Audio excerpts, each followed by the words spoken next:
Friends, இன்றைக்கி நம்ம இதில் 2 டிப்ஸ் பார்க்கலாம். ஃபஸ்ட்டு டிப் வந்து, நம்ம எப்போவுமே பால்கனியில் துணி காய போடுறதுக்கு இந்த மாதிரி ராட் ஃபிக்ஸ் பண்ணுவோம். அது எப்போவுமே வந்து ஃபிக்ஸடாக இருக்கும். அது மாதிரி இல்லாமல் இந்த மாதிரி ராடு போட்டுட்டு அதில் ஒரு ஸ்க்ரூ மாதிரி நம்ம கொடுத்துட்டோம் அப்படின்னா இது நம்ம எங்கே வேணாலும் எடுத்துகிட்டு போய் நம்ம ஃபிக்ஸ் பண்ணிக்கலாம். நம்ம கார்பெண்டர் கிட்ட கேட்டாவே நமக்கு வந்து இதுக்கு ஏற்ற மாதிரியான சைஸ்க்கு நமக்கு ராட் போட்டு நமக்கு ஸ்க்ரூ மாதிரி பண்ணி கொடுத்துருவாங்க. இதை நம்ம ஈஸியாக எடுத்துகிட்டு போய் நம்ம இன்னொரு இடத்துலையும் யூஸ் பண்ணிக்கலாம். இந்த மாதிரி ராடில் வந்து நம்ம ஸ்க்ரூ மாதிரி கொடுத்துட்டோம் அப்படின்னா நமக்கு ஏற்ற சைஸில் இதை வந்து அட்ஜஸ்ட் பண்ணி நம்ம டைட் பண்ணிக்கலாம். இது மேலே 4 கம்பி 5 கம்பி அந்த மாதிரி நம்ம கட்டிடலாம்.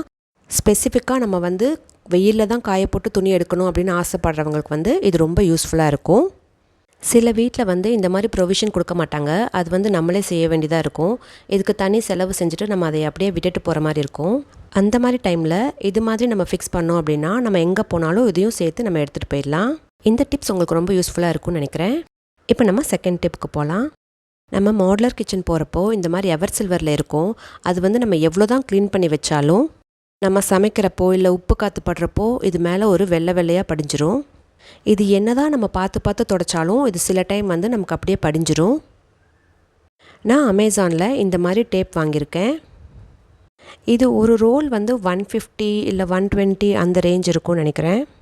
நீங்கள் இதை ஆர்டர் பண்ணுறப்போ ஒரே டைமில் நீங்கள் 2-3 ரோல் ஒட்டுக்காக வாங்கிக்கோங்க. இல்லாட்டி நமக்கு பத்தலை அப்படிங்கிறப்ப நம்ம நெக்ஸ்ட் டைம் ஆர்டர் பண்ணப்போ நமக்கு வேறு பிரிண்ட்ஸ் தான் கிடைக்கும். இது மாதிரி நம்ம ஒட்டினோம் அப்படின்னா நமக்கு பார்க்குறதுக்கு யூனிஃபார்மாக இருக்கும். இந்த ரோல் வந்து நிறையா பிரிண்ட்ஸில் நமக்கு கிடைக்குது. நமக்கு எது பிடிச்சிருக்கோ அது மாதிரி நம்ம வாங்கி இது மாதிரி யூஸ் பண்ணிக்கலாம். நான் இன்றைக்கி இதையே கிச்சனில் ஒட்ட போகிறேன். ஒட்டிட்டு நான் உங்களுக்கு காமிக்கிறேன். இது வாங்கி அந்த சர்ஃபேஸ் எல்லாம் தொடச்சிட்டு அது மேலே ஒட்டியாச்சு. இது மாதிரி ஒட்டினதுக்கப்புறம் நமக்கு என்ன சிந்துனாலும் இதை ஈஸியாக க்ளீன் பண்ணிக்கலாம். இந்த டிசைன் பிடிக்கல அப்படின்னா நம்ம இதை எடுத்துகிட்டு கூட அடுத்த டிசைன் ஒட்டிக்கலாம். ரொம்ப ஈஸியாக இருக்கும். இதில் ஒரு பேப்பர் இருக்கும். அந்த பேப்பர் ரிமூவ் பண்ணிவிட்டு இந்த சர்ஃபேஸை நல்லா க்ளீன் பண்ணிவிட்டு இந்த டேப் அதில் ஒட்டிடலாம். நமக்கு என்ன சைஸ்க்கு தேவையோ அந்த அளவு நம்ம இதை கட் பண்ணிவிட்டு ஒட்டிடலாம். ஈஸியாக தான் இருக்கும். பார்க்குறதுக்கும் அழகாக இருக்குது, மெயின்டெனன்ஸ்க்கும் ஈஸியாக இருக்குது. இதில் என்ன கரை படிஞ்சாலும் நமக்கு ஈஸியாக ஈரத்துணி வச்சு தொடச்சிட்டோம் அப்படின்னா நமக்கு புதுசு மாதிரி ஆகிடும். இது லேமினேட்டட் அப்படிங்கிறதுனால கொஞ்ச நாள் லைஃப் வரும். நம்ம இதை ஈஸியாக ரிமூவ் பண்ணிவிட்டு வேறு டிசைன் கூட ஒட்டிக்கலாம். இந்த டேப்பை நம்ம பல விதமாக யூஸ் பண்ணிக்கலாம். மிரரோட கார்னரில் ஒட்டலாம். இல்லாட்டி நம்மளோட கவுண்டர் டாப்புக்கும் சிங்க்குக்கும் நடுவில் இருக்கிற அந்த கேப்பை ஃபில் பண்ணுற மாதிரி இதை ஒட்டிக்கலாம். பாத்ரூமில் இருக்கிற எட்ஜஸ்க்கு, இந்த டாய்லெட்டோட அந்த எட்ஜஸ்க்கு எல்லாத்துக்குமே இதை நம்ம ஒட்டலாம்.